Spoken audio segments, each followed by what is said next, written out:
Programme دیکھ رہے ہیں آپ براس ٹیکس. میں ہوں آپ کی ہوسٹ معروف قریشی اور ہمارے ساتھ موجود ہیں ہمارے ڈیفینس اسٹڈیز کے ایکسپرٹ جناب زید حامد صاحب. السلام علیکم ویورز. آج براس ٹیکس کا ہم ایک اسپیشل ایڈیشن کر رہے ہیں اور اس میں ہم جو ٹاپک ڈسکس کریں گے that is going to be CIA and برا تھریٹس ٹو پاکستان پارٹ 3. ہم آپ کو یہ بتاتے چلیں کہ پارٹ 1 اور پارٹ 2 ہم اس کا کر چکے ہیں. آج ہم اس کا پارٹ 3 کریں گے اور جس حوالے سے ہم اس سے بات چیت کریں گے that is going to be national security issues جس وقت پاکستان کو کنسرنس ہیں. جیسا پلیز شروع کیجیے. دیکھیے معروف، جیسے آپ نے کہا کہ چند ماہ پہلے ہم نے CIA threat to Pakistan part 1 ایک پروگرام کیا تھا. اس کے چند ہفتوں کے بعد ہم نے CIA تھریٹ پارٹ 2 کیا، جس میں ہم نے پاکستان کو پیش آنے والے ان تمام خطرات کا تجزیہ کیا تھا کہ جو گزرتے ہوئے وقت کے ساتھ پاکستان جن کو فیس کر رہا ہے. آج پرٹیکولرلی ہم آج کے حالات کے مطابق کرنٹ اسٹریٹجک انالیسس کریں گے کہ اس وقت پاکستان کو داخلی اور خارجی طور پر کیا خطرات پیش ہیں. یہ انتہائی نازک معاملہ ہے، اس میں سخت باتیں ہوں گی اور ہم کھل کے بات کریں گے. دیکھیے، پاکستان اس وقت جس دور سے گزر رہا ہے اس کو اگر سمجھنے کی ضرورت ہے تو اس کے لیے ہم کو 20ویں صدی کے آخر کے یوگوسلاویا کی طرف جانا پڑے گا.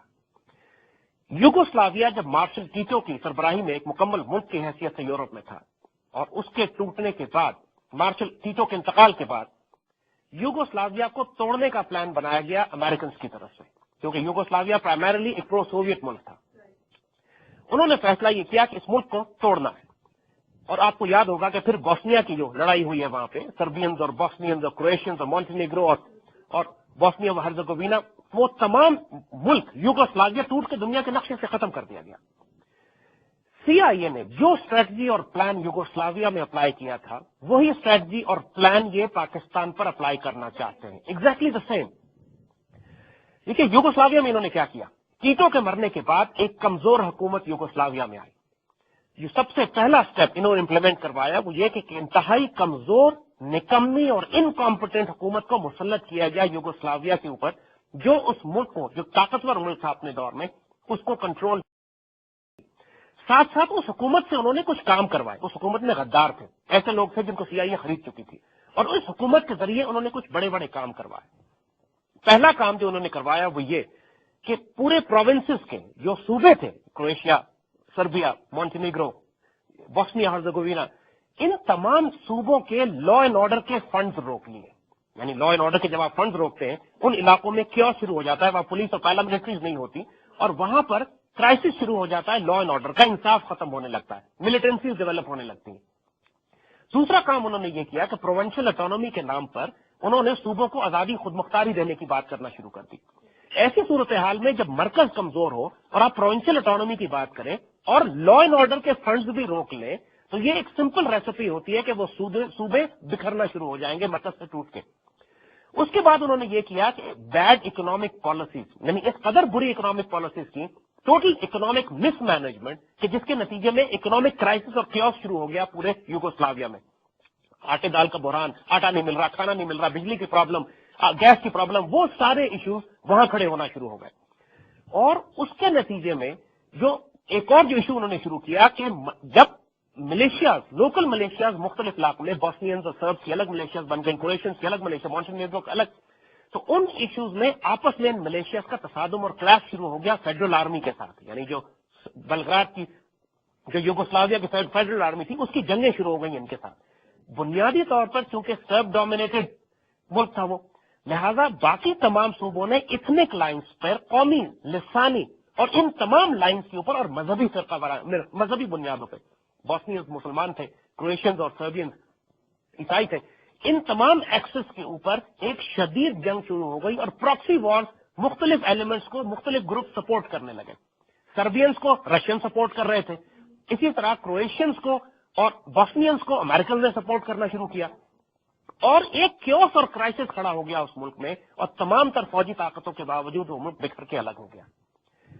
آپ CIA کے پاس جو ٹیکسٹ بک تھی یوگوسلاویا کو توڑنے کی، آج وہ ٹیکسٹ بک لا کے یہ پاکستان پہ امپلیمنٹ کر رہے ہیں. ہم یہ پوری باتیں پہلے بتا چکے ہیں کہ کس طرح CIA کا گیم پلان یہ تھا کہ پاکستان میں ایک CIA بیک ڈیموکریسی لا کر، ایک جمہوریت لا کے ایک کرپٹ انکمپٹنٹ حکومت کو مسلط کیا جائے اور اس کے نتیجے میں وہ سارے کام کروائے جائیں. اور اگر آپ نوٹ کریں تو ایک ایک بات جو آج ہو رہی ہے وہ یوگوسلاویا میں ہو چکی ہے، اور پاکستانیوں کو اب یہ بات اچھی طرح سمجھنی چاہیے کہ اس دور میں کہ جب پاکستان کے خلاف میکسیمم تھریٹ ہمارے ایکسٹرنل تھریٹس بلڈ ہو رہے ہیں، انڈیا نے ہم پہ حملہ کرنے کی کوشش کی تھی ممبئی کے بعد، امریکن بہت بھاری تعداد میں فوجیں لا کر ہماری مغربی سرحد کے پاس کھڑی کر رہے ہیں، اور اب ڈرونز نہیں باقاعدہ اپنی فوجیوں کے ساتھ ہمارے ٹرائبل ایریاز پہ حملے کریں گے، اور ساتھ ساتھ 2 امریکن کیریئر بیٹل گروپ جو گوادر کے پاس کھڑے ہوئے ہیں، جن کا مقصد امریکن سے یہ ہے کہ اگر ان کی سپلائی لائن پاکستان کے اندر سے بند ہو جاتی ہے تو وہ گوادر پہ قبضہ کر کے براہ راست بلوچستان کو کاٹتے ہوئے ہلمند اور قندھار سے اپنی فوجوں کے ساتھ ملنے کی کوشش کریں گے۔ یہ ایکسٹرنل تھریٹس ہیں۔ حکومت پاکستان کے اندر موجود ہے، ایک ایسی حکومت جس نے ایک بھی فیصلہ پاکستان کے دفاع کو یا اسٹریٹجک انٹرسٹ کو پروٹیکٹ کرنے کے لیے نہیں کیا ہے۔ اس صورتحال میں پاکستان میں بھی پروونشل اٹانومی کے بل جمع کرائے جا رہے ہیں، یعنی اسمبلی میں اسٹیپ ہو رہا ہے، وہی اسٹیپ ہے، اس کو نوٹ کیجیے گا۔ بالکل۔ آج دیکھیے پروونشل اٹانومی ایک اچھی بات ہے اس صورت میں جب مرکز بھی مضبوط ہو، جب نیشنل فیڈریشن اپنی جگہ پہ ہو، ملک میں داخلی اور خارجی خطرات نہ ہو، اور تمام دنیا کی ہاسٹائل سیکرٹ سروسز ملک کو توڑنے کے لیے کوشش نہ کر رہی ہوں۔ ان حالات میں جب یہ صوبوں کی طرف سے یہ بل جمع کرایا گیا ہے نیشنل اسمبلی میں، اور اس کو لا بنانے جا رہے ہیں کہ صوبوں کو بالکل آزاد اور خود مختار کر دیا جائے، اور ساتھ ساتھ آپ نوٹ کیجئے کہ ملٹیپل ایکسس پہ یعنی بلوچستان میں اور ساتھ ساتھ فرنٹیئر کے اندر ملیٹنسیز کو بھی سپورٹ کیا جا رہا ہے۔ یعنی میں آپ کو بتاؤں گا کس طریقے سے ملیٹنسیز کو سپورٹ کیا جا رہا ہے۔ بلوچستان لبریشن آرمی ایک ایلیمنٹ ہے، پولیٹیکل ایلیمنٹس جس وقت بلوچستان میں حکومت کر رہے ہیں پروونشل اٹانومی کی بات کر رہے ہیں، سندھ میں جو پولیٹیکل ایلیمنٹس کام کر رہے ہیں وہ پروونشل اٹانومی کی بات کر رہے ہیں۔ سندھ کے اندر ایکسس تیار ہے Urdu speaking and non Urdu speaking کے درمیان فساد کرانے کا، یعنی دونوں ایکسس پہ کام ہوتا ہے، نیچے ملیشیا اور ملیٹنٹ گروپ، اوپر پروونشل اٹانومی کی بات کی جاتی ہے۔ ایگزیکٹلی وہی جو یوگوسلاویا میں کیا تھا۔ اسی طرح فرنٹیئر کی جو حکومت آئی ہے ANC کی، پروونشل اٹانومی کی بات کرتی ہے، اور دوسری طرف ان کے ملیٹنسیز خاص طور پہ جو ہمارے دشمن افغانستان سے تحریک طالبان پاکستان اور ساؤتھ وزیرستان میں اور سوات میں جو ملیٹنسی اور انسرجنسی کو سپورٹ کیا جا رہا ہے۔ اب ایک بات نوٹ کیجئے، ایگزیکٹلی وہی بات کہ فیڈرل گورنمنٹ نے صوبوں کے لا اینڈ آرڈر کے فنڈز روک لیے تھے۔ آج یہ بات ہم بڑی صاف صاف بتا رہے ہیں کہ اس وقت کی پاکستان کی فیڈرل گورنمنٹ نے پرٹیکولرلی کیونکہ فیڈرلی ایڈمنسٹریٹ ٹرائبل ایریا اور خاص طور پہ پریزیڈنٹ ہاؤس کا رول بہت زیادہ ہے اس کے اندر، پاکستان کے NWFP پروونس کے صوبے سرحد کے پولیس اور پیراملٹریز کے فنڈ روک لیے گئے ہیں پچھلے 6 ماہ سے۔ اور اس وقت پہلی دفعہ پاکستان کی تاریخ میں یہ ہو رہا ہے کہ فرنٹیئر کی پولیس کو اسلحہ پاکستان آرمی دے رہی ہے، یعنی پاکستان کی تاریخ میں آج تک ایسا نہیں ہوا ہے۔ جب ملیٹنسیز ہے، انسرجنسیز ہے، بغاوتیں برپا ہوئی ہوئی ہیں صوبے میں، تو میسو فنڈز اور اکوپمنٹ اور ٹریننگ اور مین پاور کی ضرورت ہے۔ پیراملٹریز SC اور پولیس کو ریز کیا جائے، وہ بھی کھینچ لیں، اور 8 ارب روپے یہ اپنے جیالوں کو دے سکتے ہیں جو 10 سال پہلے نوکریوں سے نکالے گئے تھے کرپشن کی بنیاد پہ، لیکن فرنٹیئر کی پولیس اور پیراملٹری کے لیے 2 ارب روپے نہیں ایشو کر سکتے ہیں۔ یہ صاف صاف گیم نظر آ رہا ہے کہ اوپر سے لا اینڈ آرڈر کا کرائسس کھڑا کیا جائے، فنڈز روکے جائیں لا اینڈ آرڈر کے، پروونشل اٹانومی کا طوفان کھڑا کیا جائے، اور یوگوسلاویا میں ایک اور ایشو جو انہوں نے کیا تھا کہ جب مختلف گروپس میں جب بھی پیس کی بات ہوتی تھی، امن معاہدے ہوتے تھے، فیڈرل گورنمنٹ اس کو روک دیتی تھی۔ یعنی مقصد یہی تھا کہ CIA اسپانسرڈ فیڈرل گورنمنٹ کے جو ایسٹس تھے وہ چاہ یہ رہے تھے کہ یہ جنگ کروائی جائے خوریز یہاں پر۔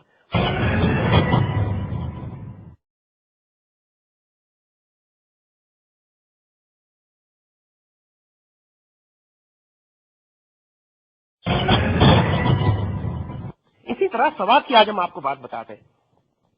سوات میں کہا جا رہا ہے اور وہاں پہ اب یہ علاقہ ہمارے ہاتھ سے نکل گیا، یہ بھی جھوٹ ہے، یہ ہم بتا دیں، لوگوں کو ڈی مورلائز کرنے کے لیے جھوٹ بولا جا رہا ہے۔ اللہ کے فضل سے کوئی سوات ہمارے ہاتھ سے نہیں نکلا ہے، وہاں سیریس لا اینڈ آرڈر کی پرابلم ہے، مگر سوات کے شہر، سوات کی ویلی ہمارے پاس ہے اللہ کے فضل سے۔ پرابلم کیا ہو رہی ہے؟ دیکھیے سوات میں جو انسرجنسی ہے، جو ملیٹنسی ہے، وہ تمام کی تمام وہی ہے جو تحریک طالبان پاکستان ساؤتھ وزیرستان میں ہے، جو کہ انڈینز بیک کر رہے ہیں جس کو۔ ایک ہم آپ سے ریلیشن شپ اس کی جوڑتے ہیں سری لنکا کے ساتھ۔ سری لنکا میں تامل ٹائیگر ایک دہشت گرد گروہ تھا جس کو انڈیا سپورٹ کرتا تھا سری لنکن اسٹیٹ کے خلاف۔ پاکستان اور سری لنکا کے دفاعی معاہدے، پاکستان نے سری لنکا کو اسلحہ دینا کی پرابلم ہے، مگر سوات کے شہر، سوات کی ویلی ہمارے پاس کیا ہو رہی ہے؟ دیکھیے سوات میں جو انسرجنسی ہے، جو ملیٹنسی ہے، تحریک طالبان پاکستان ساؤتھ وزیرستان میں ہے، جو کہ انڈینز بیک کر رہے ہیں جس کو۔ ایک ہم آپ سے ریلیشن شپ اس کی جوڑتے ہیں سری لنکا کے ساتھ۔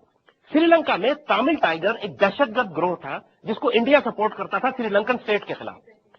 پاکستان اور سری لنکا کے دفاعی معاہدے،